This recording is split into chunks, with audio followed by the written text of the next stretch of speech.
अगर आपकी कोई मन्नत पूरी न हो रही हो, या फिर तमाम प्रयासों के बावजूद आपको करियर में सफलता न मिल रही हो, या व्यक्तिगत जीवन में परेशानी चल रही हो, मसलन कोई भी दिक्कत हो, तो परेशान होने के बजाय आप सावन के सोमवार का व्रत करके यहां बताई गई व्रत कथा का पाठ करें।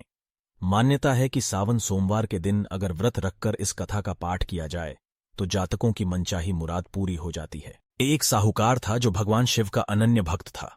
उसके पास धन धान्य किसी भी चीज की कमी नहीं थी, लेकिन उसकी कोई संतान नहीं थी और वह इसी कामना को लेकर रोज शिवजी के मंदिर जाकर दीपक जलाता था। उसके इस भक्तिभाव को देखकर एक दिन माता पार्वती ने शिवजी से कहा कि प्रभु, यह साहूकार आपका अनन्य भक्त है, इसको किसी बात का कष्ट है तो आपको उसे अवश्य दूर करना चाहिए। शिवजी बोले कि हे पार्वती, इस साहूकार के पास पुत्र नहीं है, यह इसी से दुखी रहता है।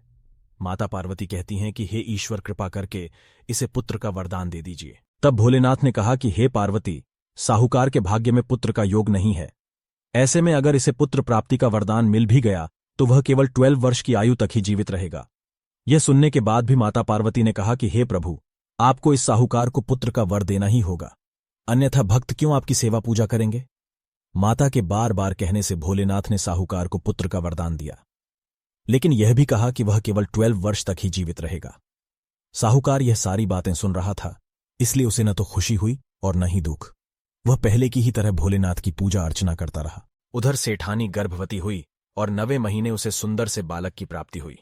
परिवार में खूब हर्षोल्लास मनाया गया, लेकिन साहूकार पहले ही की तरह रहा और उसने बालक की 12 वर्ष की आयु का जिक्र किसी से भी नहीं किया। जब बालक की 11 वर्ष की आयु हो गई तो एक दिन साहूकार की सेठानी ने बालक के विवाह के लिए कहा, तो साहूकार ने कहा कि वह अभी बालक को पढ़ने के लिए काशी जी भेजेगा।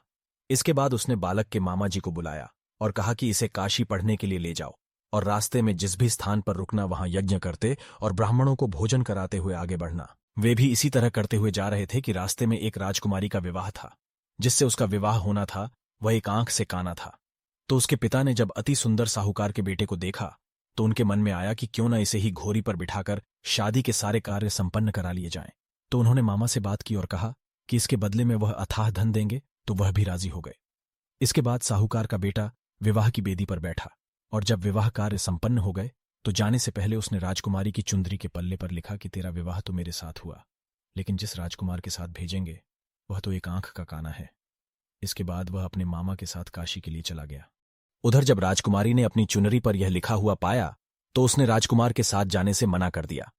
तो राजा ने भी अपनी पुत्री को बारात के साथ विदा नहीं किया। बारात वापस लौट गई। उधर मामा और भांजे काशी जी पहुंच गए थे। एक दिन जब मामा ने यज्ञ रचा रखा था और भांजा बहुत देर तक बाहर नहीं आया तो मामा ने अंदर जाकर देखा तो भांजे के प्राण निकल चुके थे। वह बहुत परेशान हुए, लेकिन सोचा कि अभी रोना पीटना मचाया तो ब्राह्मण चले जाएंगे और यज्ञ का कार्य अधूरा रह जाएगा। जब यज्ञ संपन्न हुआ तो मामा ने रोना पीटना शुरू किया। उसी समय शिव पार्वती उधर से जा रहे थे तो माता पार्वती ने शिवजी से पूछा, हे प्रभु, ये कौन रो रहा है। तभी उन्हें पता चलता है कि यह तो भोलेनाथ के आशीर्वाद से जन्मा साहूकार का पुत्र है। तब माता पार्वती कहती हैं कि हे स्वामी, इसे जीवित कर दें, अन्यथा रोते रोते इसके मामा के प्राण निकल जाएंगे। तब भोलेनाथ ने कहा कि हे पार्वती, इसकी आयु इतनी ही थी सो वह भोग चुका। लेकिन मां के बार बार आग्रह करने पर भोलेनाथ ने उसे जीवित कर दिया। लड़का ओम नम शिवाय करते हुए जी उठा और मामा भांजे दोनों ने ईश्वर को धन्यवाद दिया और अपनी नगरी की ओर लौटे। रास्ते में वही नगर पड़ा और राजकुमारी ने उन्हें पहचान लिया। तब राजा ने राजकुमारी को साहूकार के बेटे के साथ बहुत सारे धन धान्य के साथ विदा किया। उधर साहूकार और उसकी पत्नी छत पर बैठे थे। उन्होंने यह प्रण कर रखा था कि यदि उनका पुत्र सकुशल न लौटा तो वह छत से कूदकर अपने प्राण त्याग देंगे। तभी लड़के के मामा ने आकर साहूकार के बेटे और बहू के आने का समाचार सुनाया, लेकिन वे नहीं माने तो मामा ने शपथ पूर्वक कहा।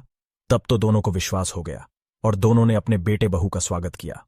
उसी रात साहूकार को स्वप्न में शिवजी ने दर्शन दिया और कहा कि तुम्हारे पूजन से मैं प्रसन्न हुआ। इसी प्रकार जो भी व्यक्ति इस कथा को पढ़ेगा या सुनेगा उसके समस्त दुख दूर हो जाएंगे और मनोवांछित सभी कामनाओं की पूर्ति होगी। दोस्तों, इस कहानी से आपने क्या सीखा कमेंट बॉक्स में लिखकर जरूर बताएं। ऐसी ही और कहानियां सुनने के लिए चैनल को सब्सक्राइब करें और हां, नोटिफिकेशन का घंटा दबाना न भूलें। इस वीडियो को लाइक और शेयर जरूर करें। तो फिर मिलते हैं एक और नई और दिलचस्प कहानी के साथ। आप सभी अपना ख्याल रखें, हमेशा खुश और स्वस्थ रहे। इसी मनोकामना के साथ कहानी सुनने के लिए आप सभी का बहुत बहुत धन्यवाद।